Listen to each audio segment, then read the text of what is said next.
Capsule sur l'huile essentielle de copaïba ou copaillé en français. Donc, il y a beaucoup de choses à dire sur cette huile-là et il y a des choses un petit peu scientifiques que je vais vulgariser évidemment le plus possible. Donc, je me lance. Le copaïba, en fait, c'est une huile qui est extraite de la résine de l'écorce d'un arbre de l'espèce Copaïfera qu'on retrouve au Brésil en Amazonie. L'huile de doTERRA provient de 4 souches différentes de cette espèce d'arbre, le Copaïfera. Chacune des souches a des propriétés qui lui sont propres et quand on met tout ça ensemble, donc on multiplie les effets thérapeutiques, donc on va toucher un plus grand spectre de soucis qu'on veut aller cibler. Maintenant, on compare l'huile de copaïba à la marijuana thérapeutique et je vous explique pourquoi.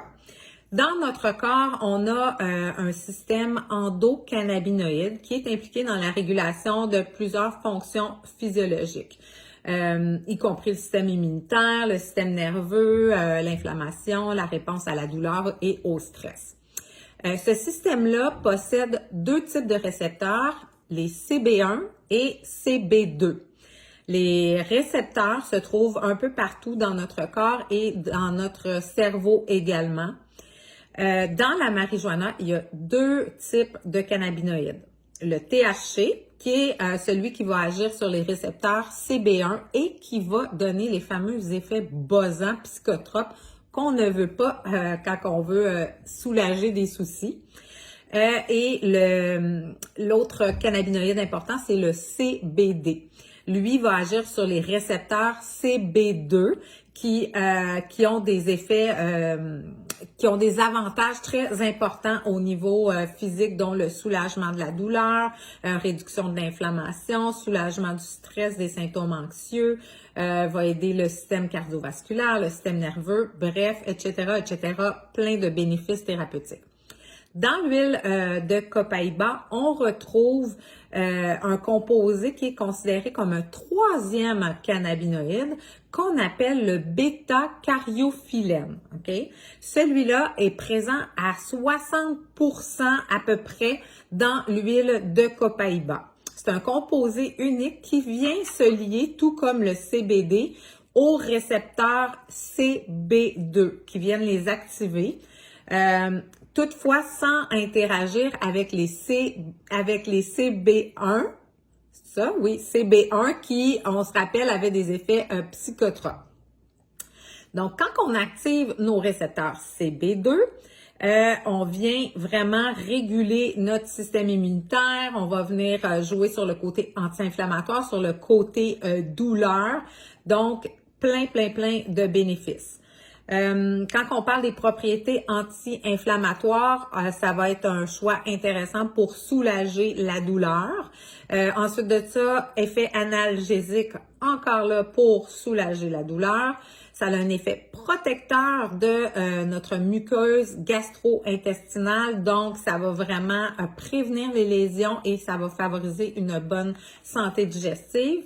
Ça a un effet neuroprotecteur, donc ça pourrait aider à réduire le risque de dommages neurologiques. Ça a des effets anxiolytiques, donc réduction du stress et des sentiments anxieux. On dit également que ça a un potentiel anti-cancéreux parce que certaines études préliminaires suggèrent que le bêta-cariophyllène pourrait induire la mort cellulaire, donc détruire des cellules cancéreuses. L'huile essentielle de copaïba, elle est réputée pour, je l'ai dit, ses propriétés anti-inflammatoires qu'on va prendre autant à l'interne qu'à l'externe pour venir gérer des douleurs, par exemple, pensez aux douleurs musculaires, douleurs articulaires, des douleurs chroniques qui vont être liées à plusieurs causes, douleurs liées à l'endométriose, douleurs menstruelles.